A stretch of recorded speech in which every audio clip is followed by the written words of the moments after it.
Hello everyone, I am Mary Grace M. Longa from BSED 3B and I'm going to report about the guidelines in writing a concept paper. Prior to the submission of a proposal, proponents are requested to submit a summary of what the project is all about, the reasons for conducting the project and how it will be carried out.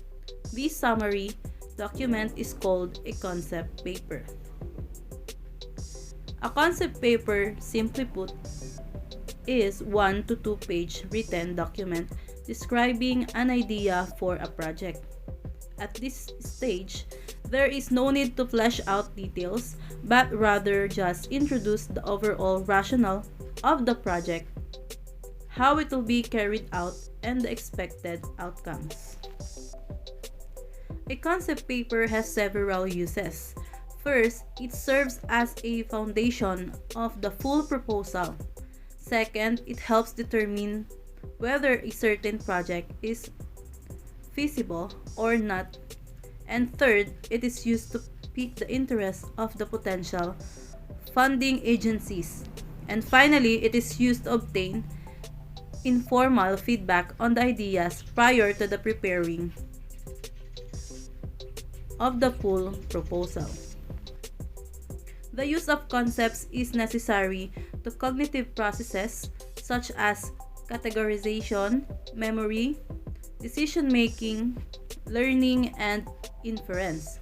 So concepts are thought to be stored in long-term cortical memory in contrast to episode memory of the particular objects and events which they abstract, which are stored in hippocampus. Definition. A definition can be presented in three ways. First is informal definition. It is done through a parenthetical or brief explanation. Second is formal definition. Explains a term by incorporating the term to be defined or the species, the general category of the term, genus, and the quality that makes the term different from the other terms in the same category, or differentia. Informal example. Tocopherol or vitamin E is naturally found in vegetable oil, fish, and nuts. So these definitions may be synonyms or antonyms introduced by or, in other words, or like, and the writer uses known words or examples to explain an unknown term. Formal definition. It is a concept paper refers to an academic or research paper that is written with the primary purpose of identifying and explaining an idea or concept related to a particular scholarly field or discipline before conducting a research. So example, vitamin E is a light yellow, fat-soluble vitamin that acts as an antioxidant. Extended definition. It is a detailed way of defining a term and it is usually composed of at least one paragraph. So this type of definition incorporates various patterns of development. An extended definition may explain the word's etymology or historical roots, describe sensory characteristics of something, how it looks, feels, sounds, tastes, and smells.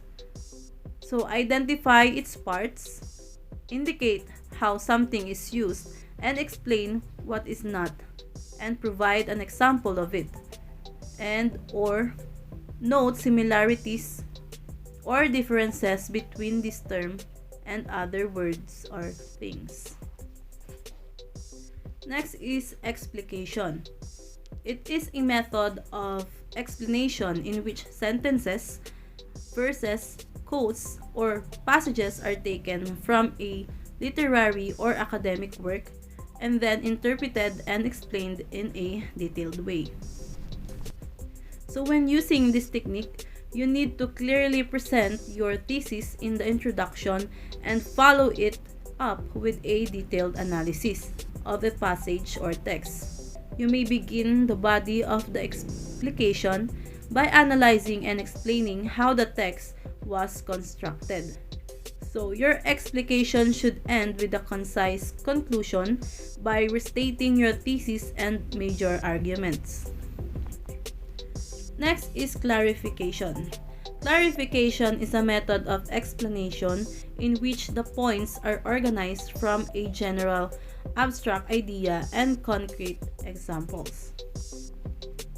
It entails the analysis of the concept by looking at the examples and specifying some of its characteristics to arrive at one working definition which can be used throughout the paper. So here are some examples of signal words for clarification. After all, as an example, consider the following. For example, for instance, in other words, in particular, in short, namely, put another way, specifically, stated differently, that is, to be specific, to clarify, and to illustrate.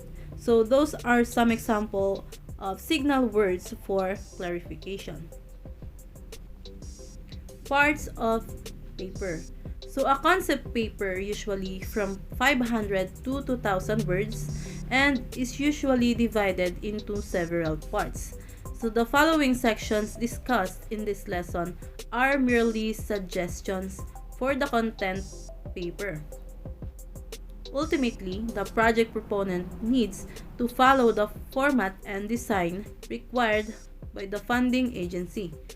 The parts of a concept paper may also vary depending on the nature of the project or activity. So below are the two outlines of a concept paper based on the. That sums up my report. I hope you learned something about guidelines in writing a concept paper. Thank you for listening and God bless.